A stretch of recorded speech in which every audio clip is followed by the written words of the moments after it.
Bueno, ¿qué pasó, maestro? Le hablo un poquito más tarde porque estoy ocupado. Gracias, muy amable.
No sé si ya les aparecen las diapos.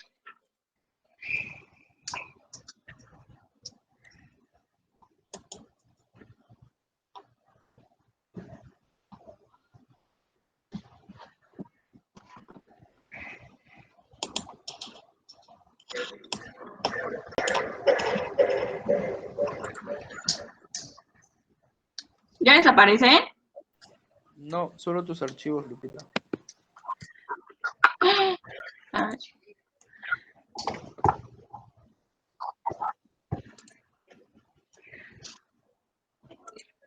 ¿Ya? Sí, ya. No, pues habíamos hablado ese día pues de ultrasonido renal y testicular y notamos que pues varía el tipo de transductor que necesitamos.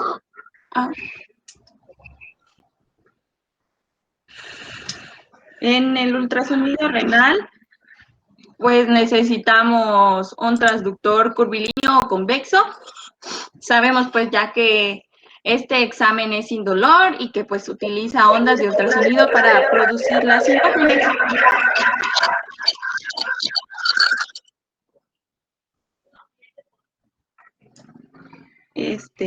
Bueno, pues hay indicaciones para realizar el ultrasonido renal y, por ejemplo, tenemos como que las indicaciones más comunes y las indicaciones de urgencia. Pues lo normal se podría decir que es para valoración de tamaño, por un dolor en flanco, hematuria macroscópica, una insuficiencia renal, seguimiento de anormalidades, sospecha de alguna alteración congénita y para una valoración pre y post trasplante. Y las indicaciones de urgencias es por una IBU alta sin mejoría a las 48-72 horas, urosepsis y una insuficiencia renal aguda con sospecha de patología obstructiva. Y bueno, tenemos que para la USG renal vamos a tener dos cortes, el corte longitudinal y el corte transversal. Para realizar el examen tenemos que pedirle al paciente que llegue con un ayuno mínimo de 6 horas. Este se realiza pues con el paciente en decúbito supino. Si en dado caso no se logra ver bien el riñón, se pide que se coloque en decúbito lateral, ya sea izquierdo o derecho. Pues bueno, los cortes se recomiendan hacer por vía intercostal y subcostal y se le pide al paciente que realice pues la inspiración máxima forzada. Pues al momento de evaluar al paciente vamos a tener una idea de cuál es el riñón afectado, así que tenemos que empezar con el riñón sano para tener una imagen de referencia. Vamos, y bueno, ¿en qué nos debemos fijar al momento de hacer el examen? Pues en el tamaño, en la localización, en los bordes y en la diferenciación corticomedular.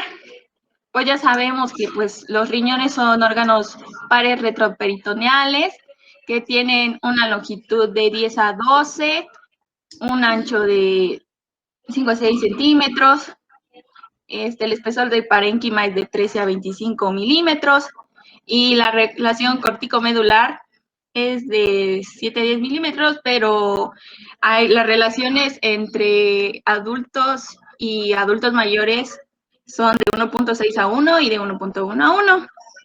Y pues bueno, antes de entender una ecografía, pues también tenemos que saber sus términos, que sería a través de la ecogenicidad. Se le va a decir anecoico o anecogénico a todo lo que hagamos de color negro. Y, por ejemplo, de esto sería el líquido, que podría ser el biliar, el amniótico, orina, sangre, etcétera. También tenemos el hipoecoico o hipoecogénico, que sería un color más clarito que el negro, un gris. Y los ejemplos de este sería grasa, órganos parenquimatosos.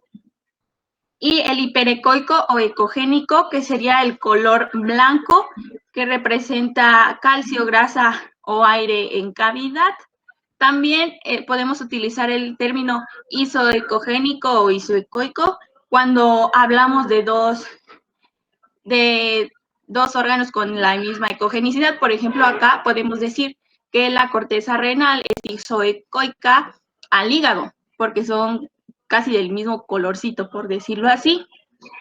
Entonces, en la USG renal vamos a observar lo que es la cápsula, que es hiperecogénica o ecogénica, la vamos a ver blanca.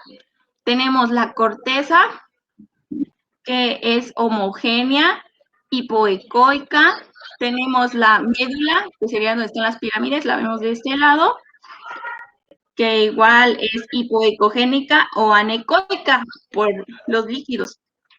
Y lo que tenemos aquí más blanquito, lo que tenemos ecogénico, sería el seno renal.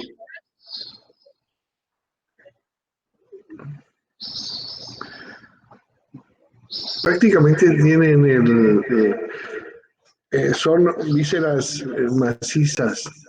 Quiere decir que la densidad es mayor a la al isocoico y al hipocoico. Por lo tanto, hay que ver los diferentes grises que existen ahí. No es negro, o sea, el gris es un poco mayor y si vemos la densidad entre el hígado y el riñón, son muy semejantes. Cuando yo hablo de hipoecogénico, estoy hablando de un quiste o de líquido. El anecoico también es el líquido. Entre más oscuro es, bueno, aquí es el líquido, el gas. Eso lo vamos a determinar dependiendo del sitio donde estamos ubicando el transductor. Ahora, la corteza y la médula, pues tiene mayor densidad la corteza.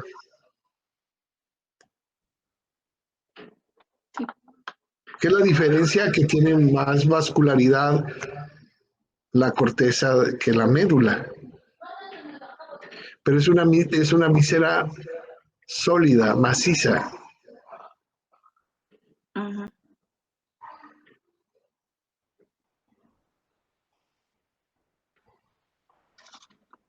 Todo lo que es hiperecogénico nos va a dar sombra sónica. Y aquí, en este tipo de tejidos, no vamos a tener esas características.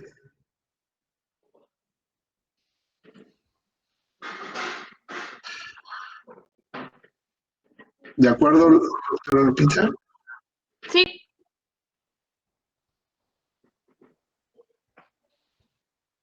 Por favor, continuamos. Pues sí, pues ahorita lo dijo el doctor, que pues cuando tenemos estructuras ecogénicas vamos a tener esta sombrita de acá, que se le conoce como sombra sónica, que pues ya no permite el paso de las ondas sonoras y pues por lo mismo ya no permite visualizar estructuras más profundas. En cambio, cuando es algo líquido o anecoico, pues más, se puede decir más que es agua. Entonces permite mejor paso de los sonidos y vamos a tener esta sombrita igual, pero es más clara, que se conoce como reforzamiento sónico y nos permite ver estructuras más profundas. Y pues ya ejemplos de algunas alteraciones, vemos que no, tampoco se les puedo explicar porque no lo sé bien, pero simplemente para ver las diferencias de la corteza, del seno, de las columnas, a comparación de cómo se veía en una USG normal. Ok, también va a depender de la resolución del equipo. Entre más avanzado sea, nos va a dar mejores imágenes. Uh-huh.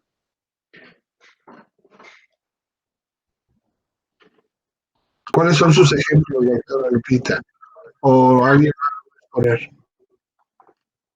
No, pues solo que, por ejemplo, acá está la nefropatía diabética, donde vemos una relación mayor entre la corteza y la médula, es más pequeñito, lo que ocupa más espacio lo que es el seno.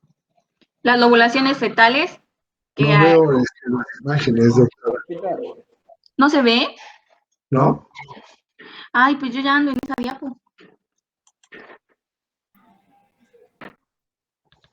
A ver, ya dejé de compartir, creo que ya no les aparece la pantalla. Cállate, estoy...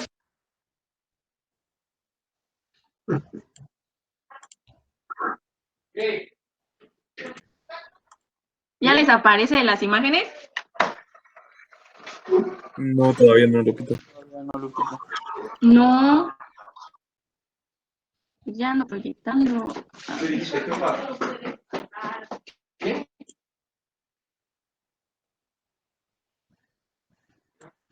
Ay, no.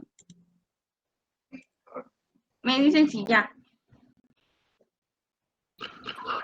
Ya. Ah, pues, por ejemplo, las de las sombras sí les apareció. ¿Está? No, tampoco. Ah, pues lo que había dicho el doctor, de que cuando tenemos estructuras hiperecoicas, vamos a tener esta sombra sónica, que ya no permite, pues como es sólido, ya no permite el paso de los sonidos y pues hace como pues la sombrita de que los obstruye y ya no podemos ver estructuras más profundas. En cambio, cuando es una estructura anecoica, que principalmente se puede decir que es agua, acá es un quiste, pues sí nos da una sombrita, pero es clara y se conoce como reforzamiento sónico. Y esto nos ayuda a ver estructuras aún más profundas. Y ya los ejemplos, que como dije, tampoco se los puedo explicar también, solo hice como referencia a la imagen donde puse un seno normal, de que acá pues ya vemos mayor tamaño del seno renal, por lo tanto la relación corticomedular ya no se observa tan bien o ya es más pequeña. Las lobulaciones fetales, donde pues así no se debería ver un riñón adulto, y la hipertrofia de las columnas. Ya no cambió de rato. Esa imagen no se ve, doctora. Ay, no.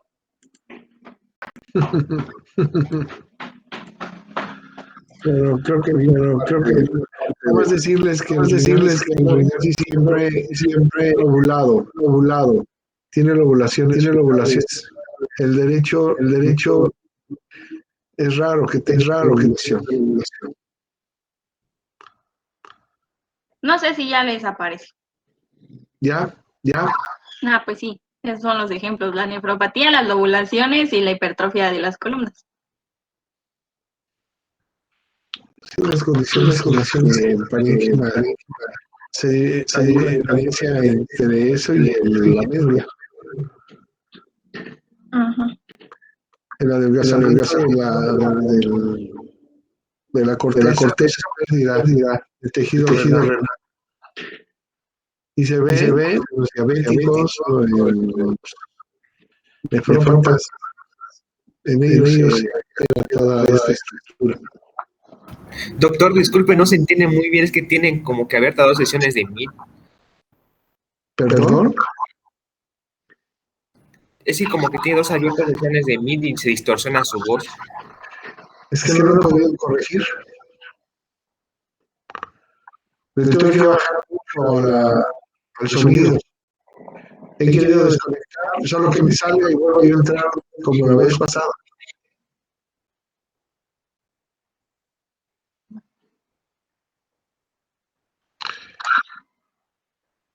Sí, no tengo como que este sonido no tenga yo problemas constantes.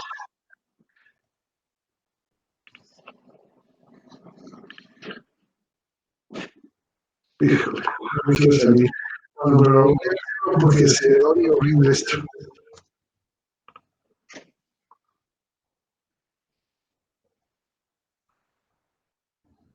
Y pues sí, después seguía el ultrasonido testicular. No sé si está cambiando la diapositiva. ¿Ya? ¿Sí se ve? Sí, sí se Sí, se ve. ve. Ah, bueno, pues en el USG testicular pues se descubren casi 100% de los tumores y permite diferenciar entre 98 y 100% de las masas. Pues estas tienen mayor posibilidad de ser malignas que las que están adentro que las que están afuera. Y pues este es un método súper efectivo de diagnóstico y es el más utilizado. Pero en este caso tenemos que usar un transductor lineal o plano a comparación de los que se utilizaron para los eje renal. Y pues esos transductores planos o lineales permiten tener una buena imagen, pues ya que están diseñados para tejidos superficiales y pues el testículo lo es. Además, pues del uso de la USG se recomienda el uso de Doppler para tener un mejor diagnóstico. Y pues tenemos que recordar que el testículo izquierdo es un poco más bajo que el derecho, tiene una longitud de 4 a 5 centímetros, un ancho de 2 a 3 centímetros, un grosor de 2 a 2.5 centímetros y un volumen de 20 mililitros. Bueno, pues la terminología que se utiliza en este estudio, pues igual como el anterior, vamos a tener una vista longitudinal y una vista transversal. Al paciente, pues eso le coloca en decúbito supino. Algunos recomiendan poner una toalla debajo de los testículos, pero otras bibliografías pues dicen que no es necesario. Simplemente con que el paciente coloque pues sus piernas cerradas y encima de los testículos y el pene se tiene que poner en posición cefálica para que no nos estorbe al momento de hacer este estudio. Y pues bueno, en la vista longitudinal pues vamos a observar al testículo y como que rodeado por lo que es el epidídimo, pero lo más que podemos observar es la cabeza, como se ve acá, la cabeza del testículo. Y en la vista transversal, pues igual el testículo y el epidídimo con la cabeza, pero vamos a verla de lado posterior y lateral.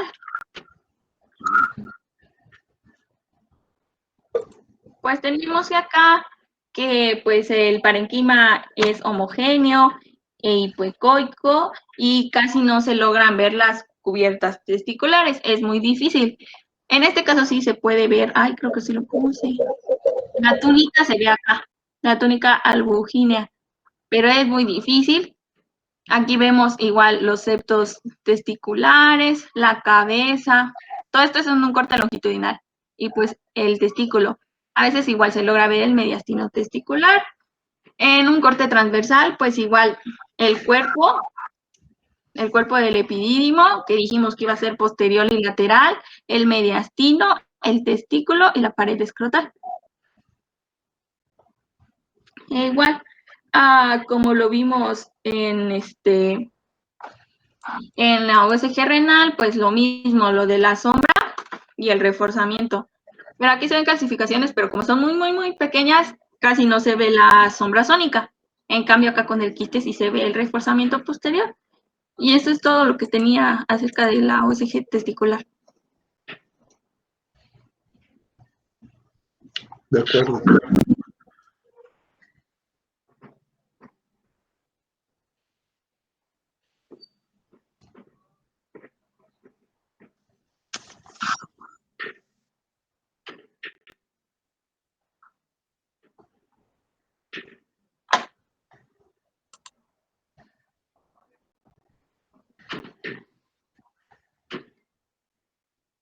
Sí, ahorita mi compañera va a proyectar para continuar con los siguientes temas.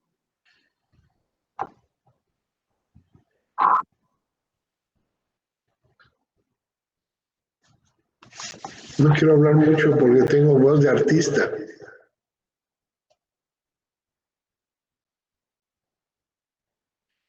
Sí, es que aparece con 2 sesiones.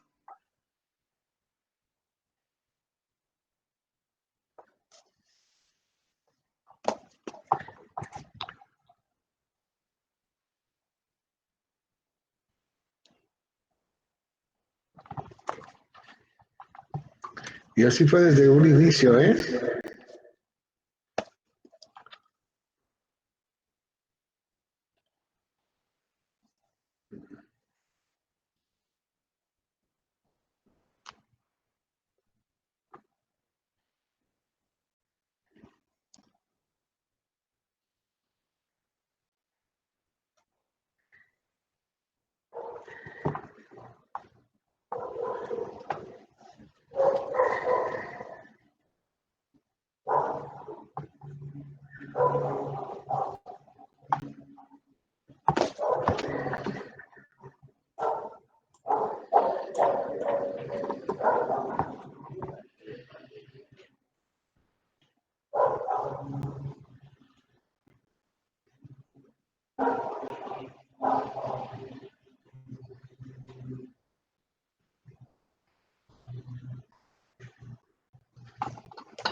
¿En qué posición está esa radiografía simple?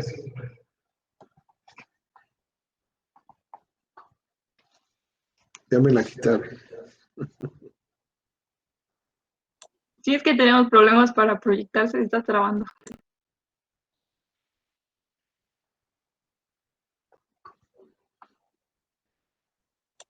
Alondra se quedó con las primeras. Ay.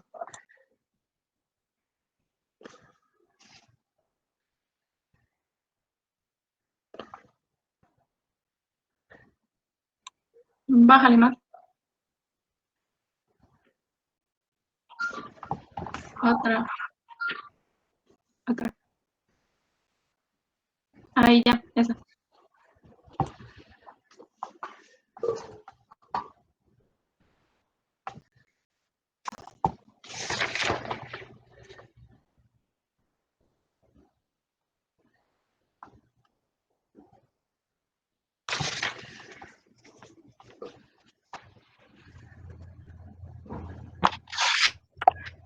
Bueno, vamos a hablar sobre el ultrasonido vesical.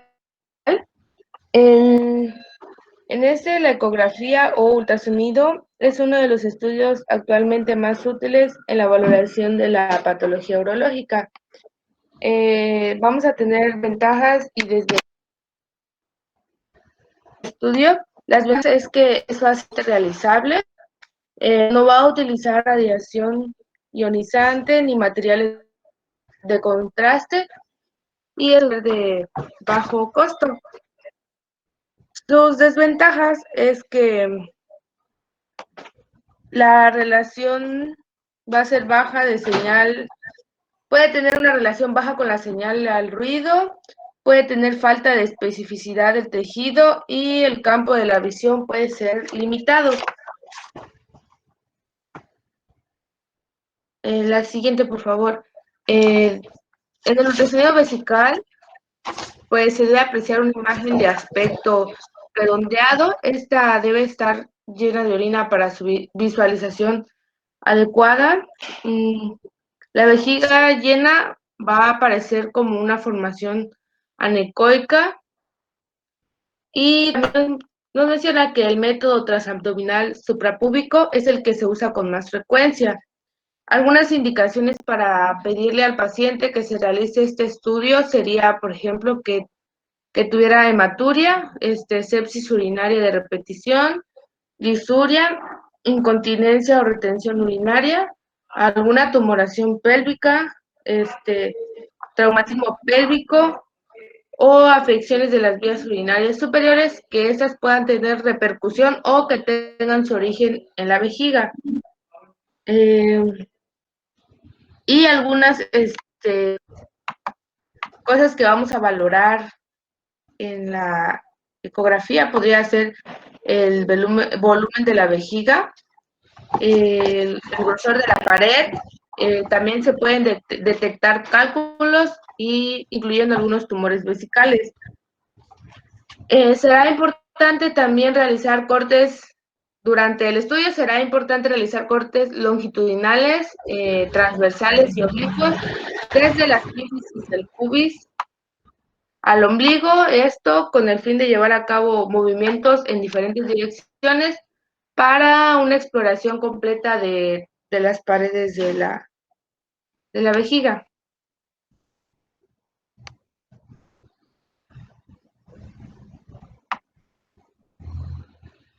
En el ultrasonido tenemos que, será un estudio de imagen ideal para estudiar la glándula prostática.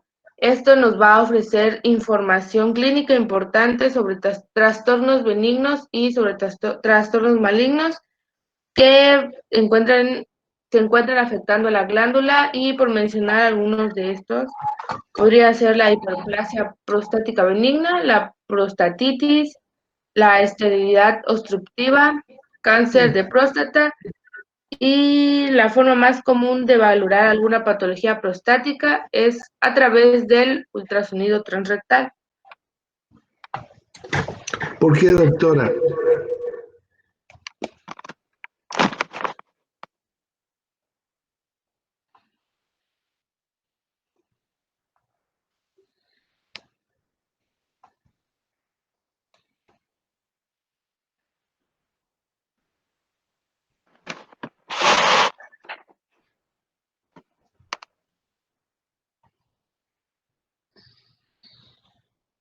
Bueno, continúe, doctora.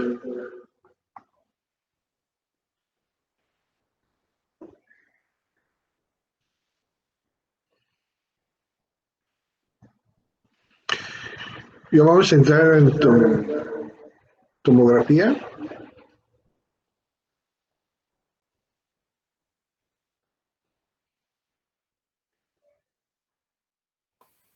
Sí, doctor. Bueno, entonces antes de terminar, lo del ultrasonido suprapúbico o transrectal, el suprapúbico es el más frecuente, el que vamos a solicitar al paciente para descartar que tenga algún problema obstructivo bajo o alguna lesión que nos esté condicionando sangrados y no es invasivo. Ahora, para detectar si el cáncer, el paciente es portador, bueno, entonces hay que solicitar un ultrasonido transrectal. Con elevaciones del antígeno prostático, la única forma de detectar lesiones ocupativas en la próstata es en la zona. ¿Qué zona es la que mayormente tiene la posibilidad de tener cáncer prostático? En un 95%.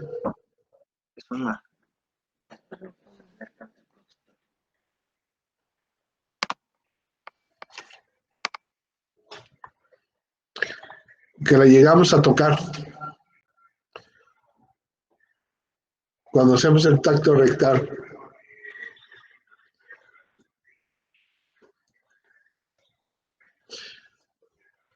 Bueno, cuando nosotros tenemos una elevación de antígeno prostático y no cede o no mejora con el tratamiento médico, porque hay muchos factores que nos van a condicionar la elevación del antígeno, entonces hacemos el ultrasonido transrectal y vamos a valorar la zona periférica, que es la que se detectan ahí en el 95% de los cánceres de la próstata. Y el ultrasonido suprapúbico, bueno, es importantísimo para valorar la orina residual posmiccional. Ahí vamos a ver el grado de obstrucción que tiene el paciente. Continuamos, doctores. Entonces, en sospecha alta se tiene que hacer el transrectal en vez de el otro. Puede ser el primero el suprapúbico, ¿no? Y una vez que reciba usted los estudios del paciente, si la elevación es muy importante del antígeno, entonces sí hay que hacer el transrectal, porque ya el transrectal hay que hacer lavado intestinal, ¿no? Tiene uno que hacer muchas cosas invasivas en el paciente. Gracias.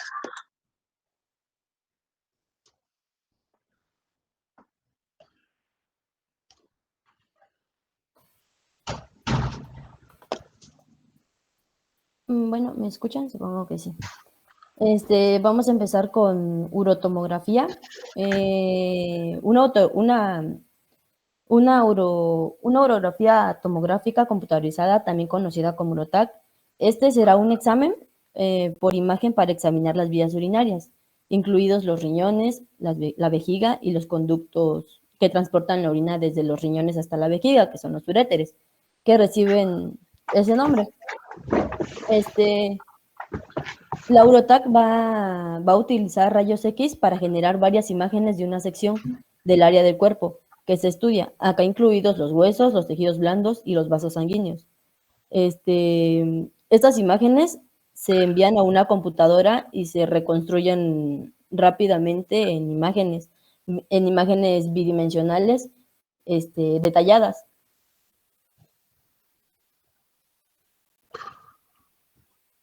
Y aquí tenemos pues la imagen de una urografía con tomografía computarizada. Está usada para valoración de uréteres y cálculos ureterales. Se usa con realce y sin realce a lo que le conocemos como medio de contraste,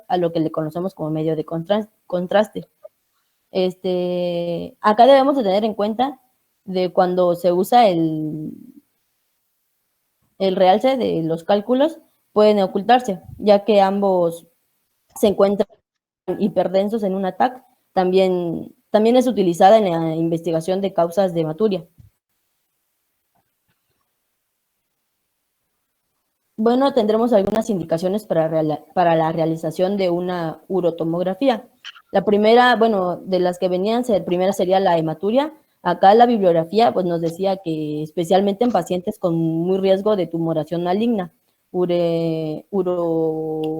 uroterial. También para la valoración de masas renales.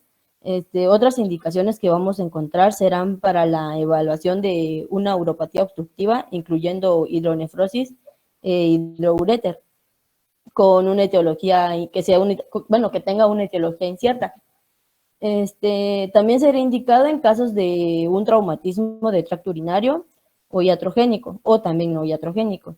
En cualquier condición física o mental adversa o desfavorable inducida en un paciente por efectos iniciales o lesivos del tratamiento.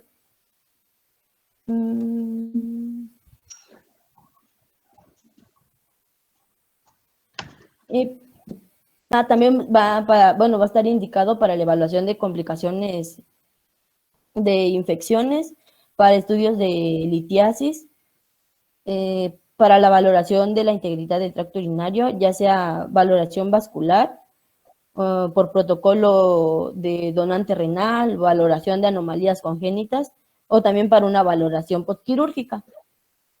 Vamos a tener contraindicaciones, que serían la alergia al yodo, pacientes con urea y creatinina elevada, y también me salía que a las embarazadas, que estaba contraindicada. En esta es un tumor renal derecho que se encuentra Sí, se encuentra localizado en parénquima renal. Sí, se dice que con dimensiones considerables.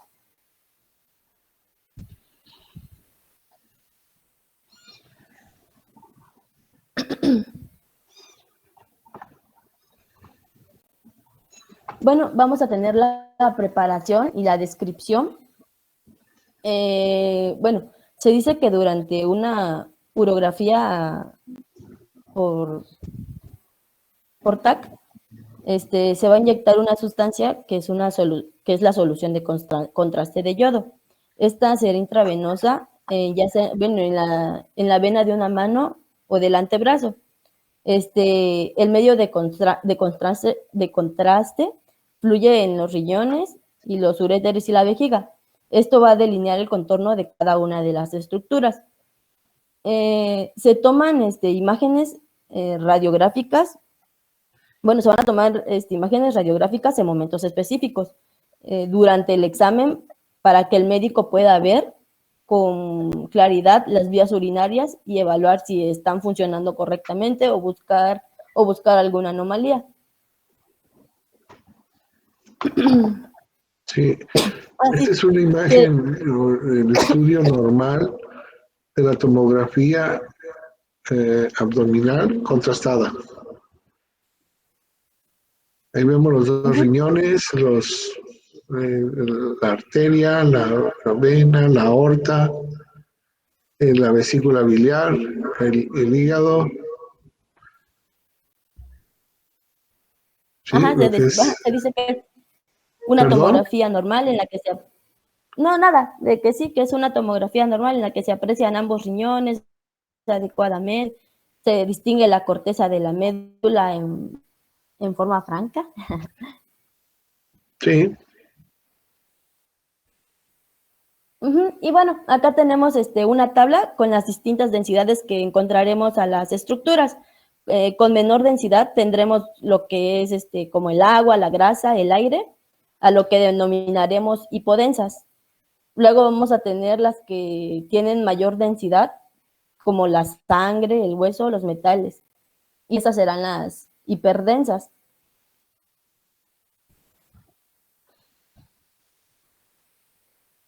Bueno, la UroTac va a contar con fases para la toma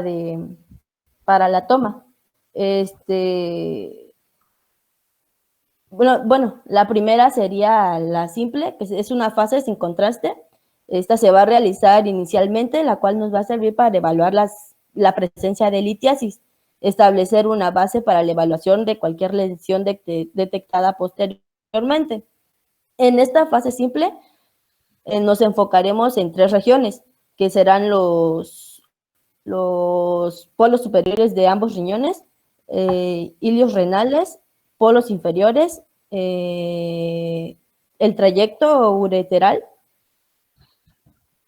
y la desembocadura entre la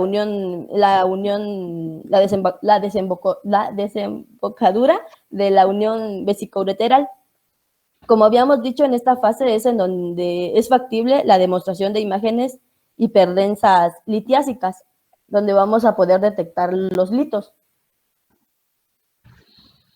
Bueno, y tras la administración del medial de contraste, se obtienen otras fases adicionales. Esta va a ser la fase sin contraste, es la CNMC, sin contraste. Después vamos a tener otras fases que van a ser en la fase ya con el contraste. Estas se van a dividir en 2, que van a ser la nefrótica y la excretora. La nefrótica se va a dividir en 2. Sí, perdón, nefrográfica. La nefrográfica esta se va a dividir en 2, que van a ser la arterial y la venosa. Bueno, como ya vi, la arterial y la venosa. En esta fase es donde será posible identificar lesiones hipervasculares. Hipervasculares. Se va a demostrar el árbol vascular arterial renal y algunas lesiones ocupativas. Y bueno, y al final tendremos la fase que será la fase excretora. En esta va a ser como la fase de eliminación. y en esta será posible identificar defectos de llenado y demostrar como el trayecto ureteral. También evalúa el contenido intravesical.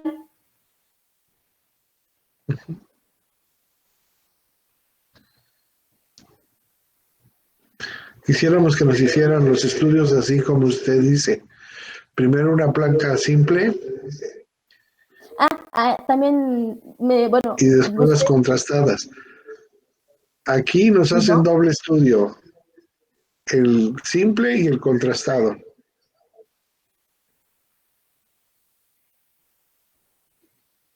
Ah. Adelante, doctora. Ujú. Y bueno, aquí vamos a tener, en la primera imagen, vamos a apreciar, bueno, aquí la primera va a ser sin la introducción del medio de contraste. Se demuestra una gran dilatación de la pelvis renal. Las unidades especiales de la densidad nos van a mostrar que no se encuentra tejido compacto. Y vamos a tener en la otra el mismo paciente. En la segunda ya es con la aplicación de material de medio de contraste. Y en esta se va a apreciar como un cambio en la impregnación del parénquima renal. Que es del parénquima renal que se va a encontrar comprimido por la gran dilatación pélvica que se ve. Así es. Si ven imagen, pues si no es totalmente hipoecoica, es diferente a la parénquima renal. Y en la simple no podemos determinar, pero sí se ve menor la densidad del quiste o en relación a la corteza. Uh-huh. Eh,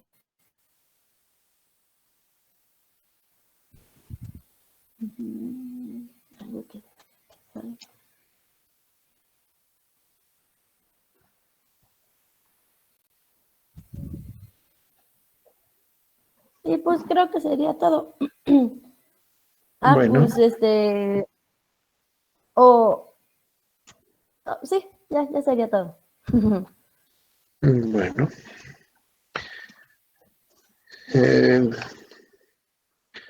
Bueno, continuamos el día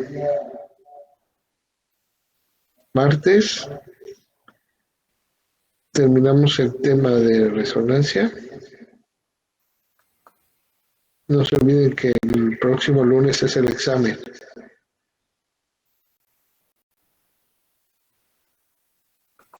¿Dudas, preguntas?